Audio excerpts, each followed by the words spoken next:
I'm going to talk to you about how we approach interactive storytelling. The groups, the Digital Story Lab is myself, John at the back, and Neil. Yeah. There you go. And we're doing interactive storytelling, but we're doing it through agents. So same kind of principle that John was describing, where we basically author some artificial entity or characters, and we use that to facilitate some sort of interactive storytelling with a user or player or an interactor. So I've got lots of slides. I can talk a lot. So please just interrupt me if you have got any questions. Raise your hand, and I'll stop, and I'll take it from there. So, but I'm going to talk to you about how our approach in general, and why we got where we got, where we are. So basically, I want to talk about what is interactive storytelling. I think we've all got plenty of different description of interactive storytelling, and this is certainly one thing I've learned through Riders. Is I thought I had a pretty good understanding of what interactive storytelling was when Ruth and I started Riders.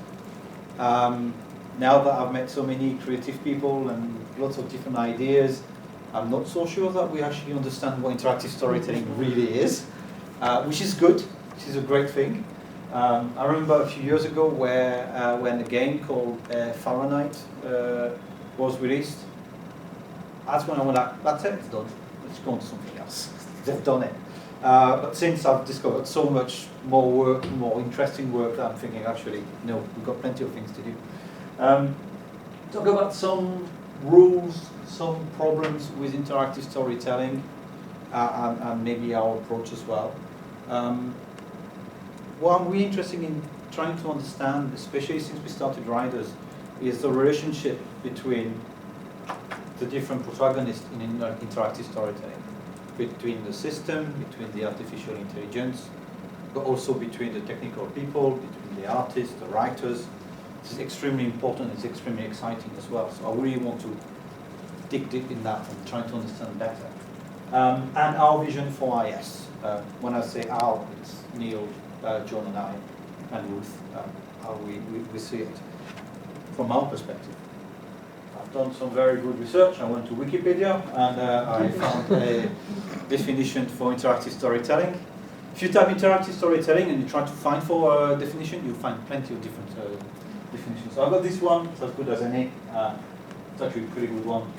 Interactive storytelling is a medium where the narrative and its evolution can be influenced in real time by the user. That's pretty generic, that's sort of like sum it up. However, it's quite interesting when you do attend conferences on interactive storytelling, depending on where people come from, you find that definition is narrower in certain directions and some others. So from my perspective, thank Adrian for this one, the drawing man. So there is a notion of theatre and that notion of interacting with the audience and doing all that kind of things. So Adrian pointed me to the drawing man, and I watched some interesting videos on this, and I was really interested, where the user is really part of it. Jerome was talking before about the emergent narrative, and Ruth and I working on this, and the inspiration for us was very much Augusto Boal's sort of like kind of interactive theatre kind of thing, kind of approach, and talking to the audience and getting the audience involved in the decisions and all that kind of thing. And this is really, that was really our starting point when we were talking about emergent narrative. The idea was that there are a lot of ways of thinking about being interactive, a lot of ways of talking about storytelling, how do you merge the two, and that was something we looked into very early on. And that's still inspiring us in quite a lot of our decisions and the work we're doing. We see the whole idea of games. So if you go back to early games, point and click, or you've got those text games. It's a story, it's interactive, you making changes in real time, sort of. And so that's sort of like part of the same thing. They get better, they get a bit more elaborate, and something like The Last of Us is I think a very good example of interactive storytelling. Now, one thing that is really interesting is I do my research in interactive storytelling.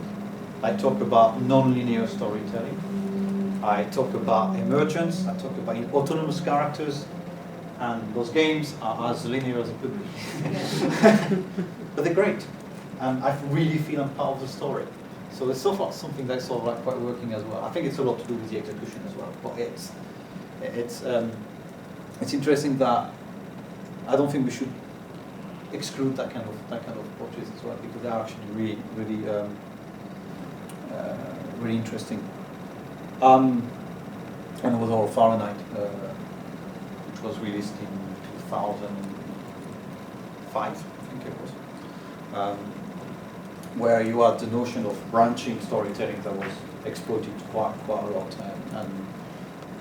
I did do the experience of playing it with different people, and we got different ends and we got different paths in our stories. We told basically the same story, but we had very different kind of experiences, which was very interesting from that perspective. And you got all the type of games that are following that kind of approaches. So the path is another example. So basically, it's kind of modern Red Riding Hood kind of game approach, where you go from A to B. And basically, if you follow the path, nothing happens. You get to the end of the path. This is sort of like encourage you to actually go and explore outside of the path and in the forest. You walk around and encounter different type of characters, and that sort of like build your experience along, which is quite interesting. And you've got plenty of you've got quite a few games in that kind of genre, things like Journey, for instance, this type of games. This was a game that was presented by Robin Sloan at the last Writers event in Edinburgh. It's 9:02 AM, I think it's called. And that was a game that was developed by Navte. And well, the idea was that you were actually walking along the beach and discovering elements, picking up things.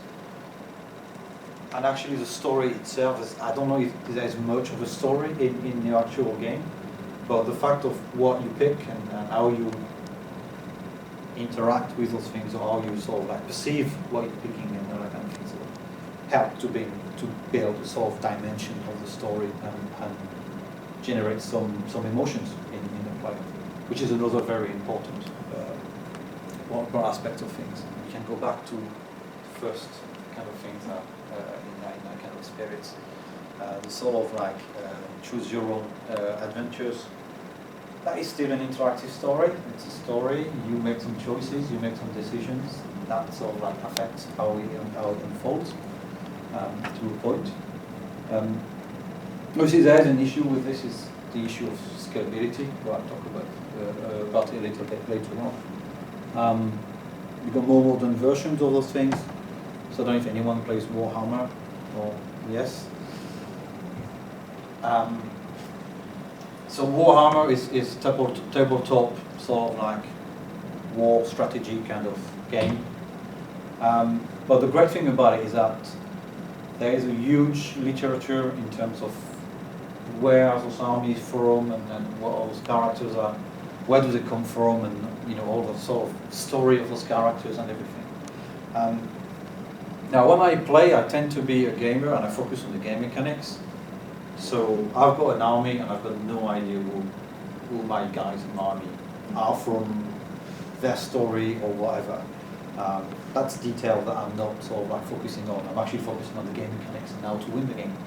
But when you play that type of game with children, it's absolutely fascinating. So I tend to play this with my 11-year-old. We've read the whole backstories for all the armies and all the characters, and he's really into it.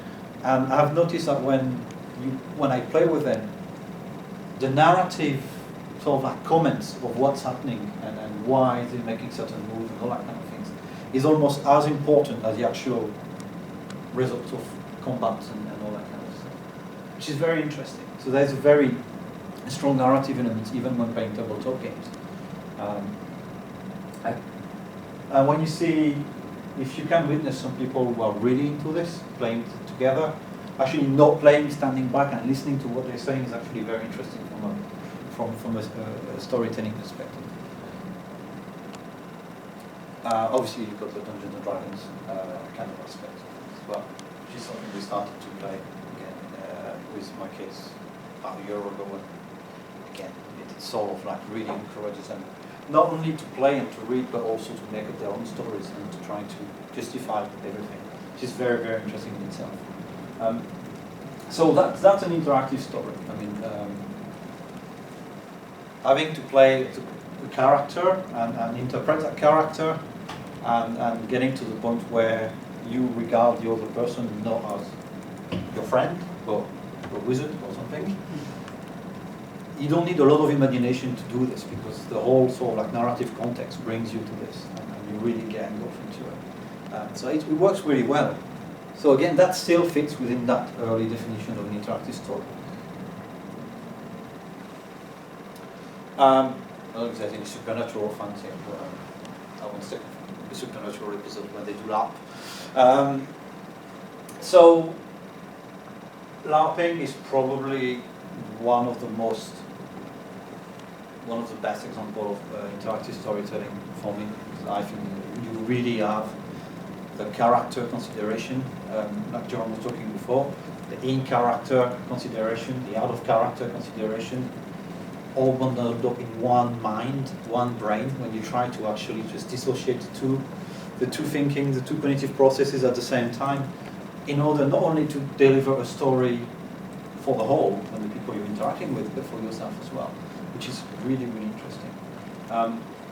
When we did the LARP last year for riders in Edinburgh, one of our goals for our participants was to actually experience it from the perspective of the structure of the actual story being told, overall, and to try to understand how you are to dissociate the writing aspects from the actual performance aspects, from your own considerations and the collaborative aspects of things.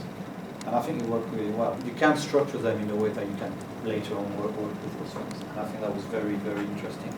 At least for me, it was interesting from my perspective of a researcher in computer science department, because that was the type of thing we do very often. And that's some concept we had some difficulties understanding and manipulating a little bit. And the fact to be part of it really sort of like helped us to understand them a bit better.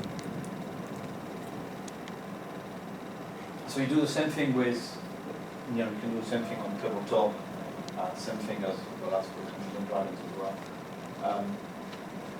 So it doesn't have to be a big production with plenty of people. You can actually do it on a small level. It's very easy to pick up. So it's something that I would encourage research labs into interactive storytelling to actually just start just to play things, because that can really make you change your opinion on certain things.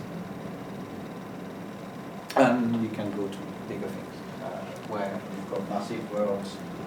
In this case, what's very interesting there is the focus is not so much on the storytelling, but it actually happens anyway as a result of player interactions. So the more people interact with each other, they start to create better, bigger environments, bigger sort of like story worlds or sub-part of story worlds, and their interactions sort of like build to something bigger. And I think that's where we can work with interactive storytelling. So the question you had before about, well, what is the advantage of doing it with artificial intelligence, for instance? We can do it already ourselves. I think one reason was a bit of the issue of scalability and availability. If you want to take something and really spread out and get as many people involved, then you're going to run out of people if you're going to do it face to face. So maybe you can try to populated with artificial intelligence and artificial characters in the first place. So you can sort of like maybe start to build on this. Not at the end result, but it could be part of the experience. And the other one is also it's a good challenge to try to replicate some decision making from a game master, for instance, or decision making from an intelligent actor. They need to replicate that into a system as well. So this is really one of the sort of like reasons why we're trying to do some of those things as well. So this one is Incubus from Christine Wicks. She's one of our writers member as well, and she was explaining to us in Manchester sort of like the approach. It was about discovering yourself. I think it was in exploring yourself and coming of age as an interactive experiment. So you can sort of like play it, and then you got that element of reflection that you were talking about. Once you've played it, you can actually draw parallels towards it within yourself. So to me, this is extremely important because it is actually enlarging the scope for interactive storytelling from my perspective as a computer scientist. It's like, it's not just, I've got a story to tell and I want to tell my story from A to B. It's actually, I might not need to go from A to B. I can actually just go from A and have B, C, D, and people can choose whatever they're going to do and then decide what they're going to do with it, because they can give away some of the responsibility of the experience to the user.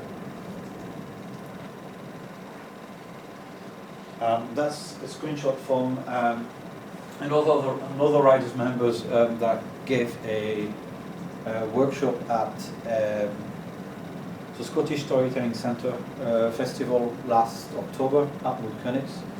The system is called ASAPS, and it's a interactive storytelling tool for people to generate their own interactive stories using their own graphical assets, using their own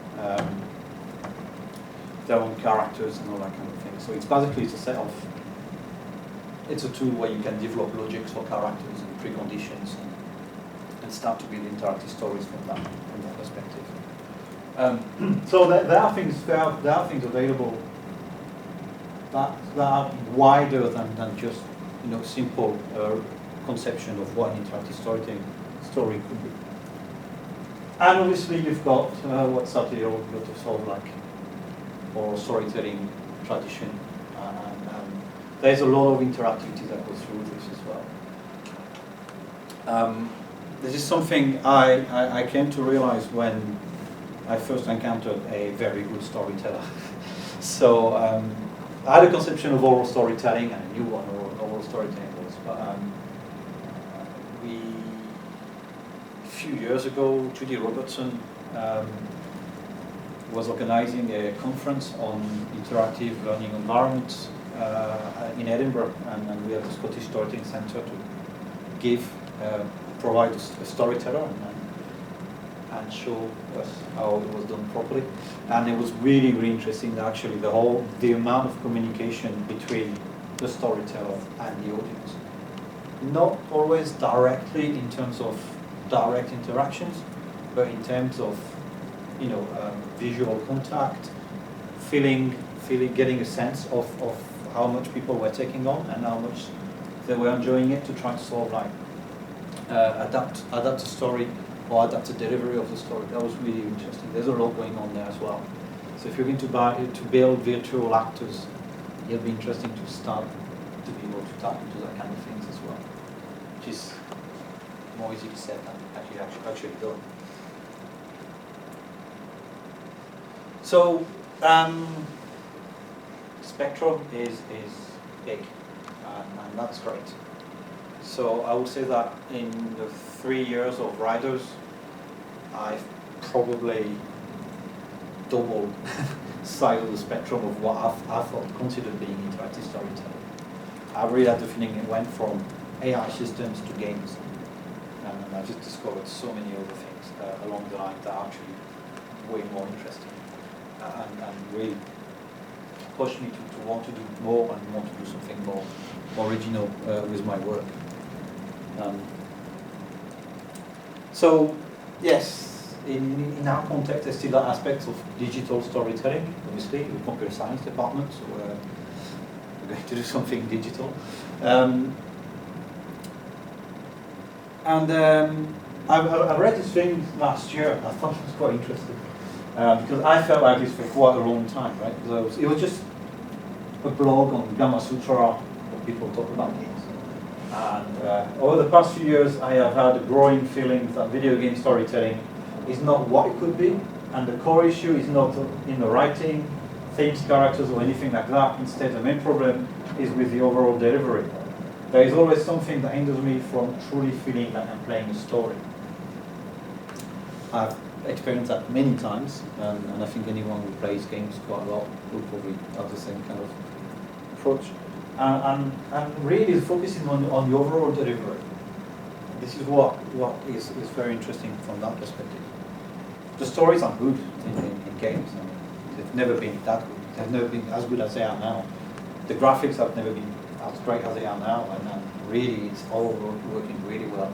But still, there is some very expensive games with some very expensive development, and that still don't quite feel right in terms of the story somehow. So maybe maybe I'm not looking at it in the right way. So there are questions of restrictions when you're doing interactive storytelling, and I think one of my main comments in this is that there's actually not enough restrictions.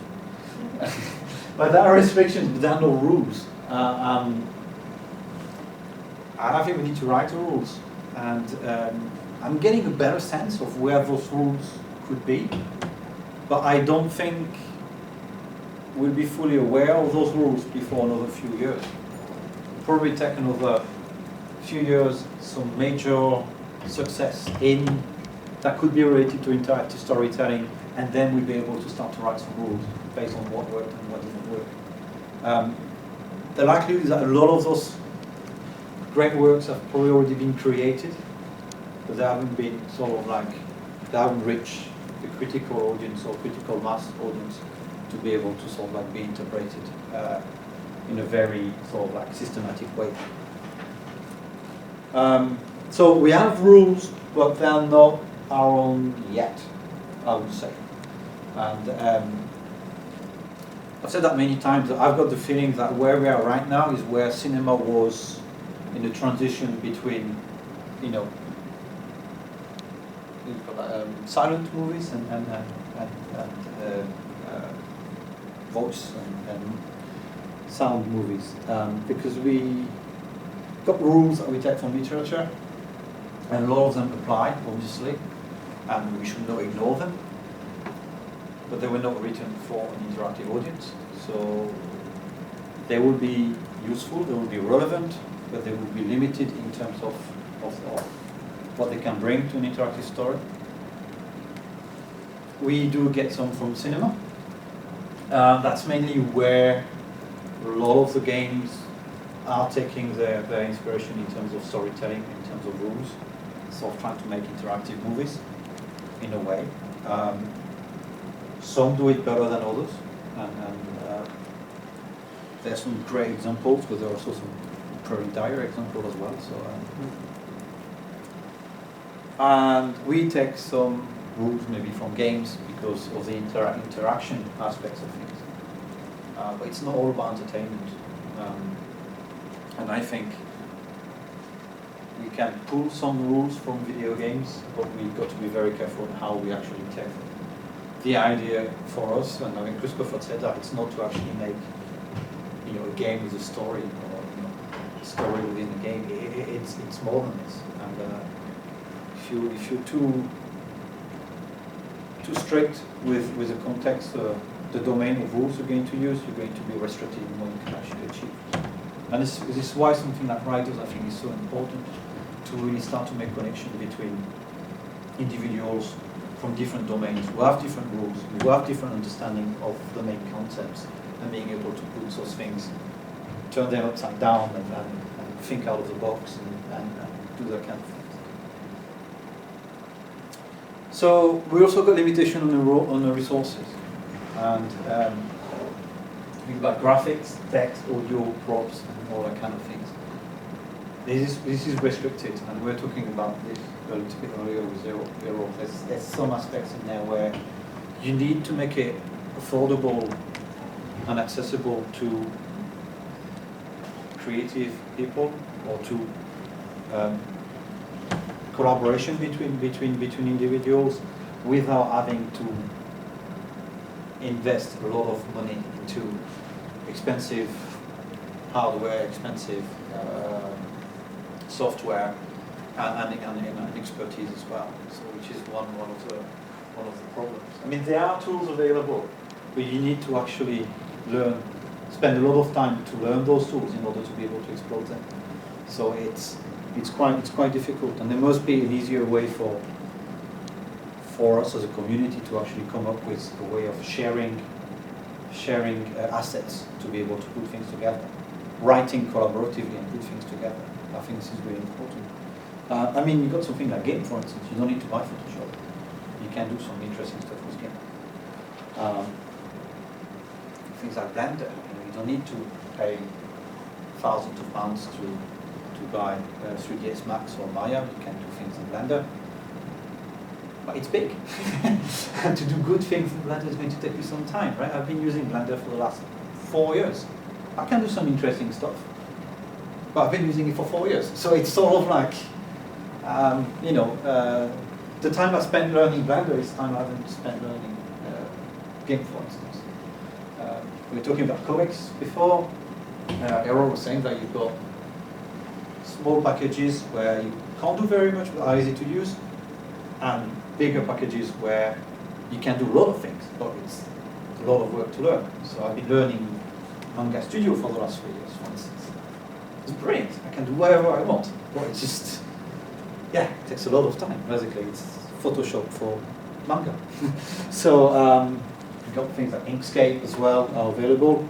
You even got some 3D engines that you can use, freely available, supported by open source. I mean, that's a great thing about some of those things, they're all open source, so you can. If you really integrate the community, you can start to develop more things, which is very exciting.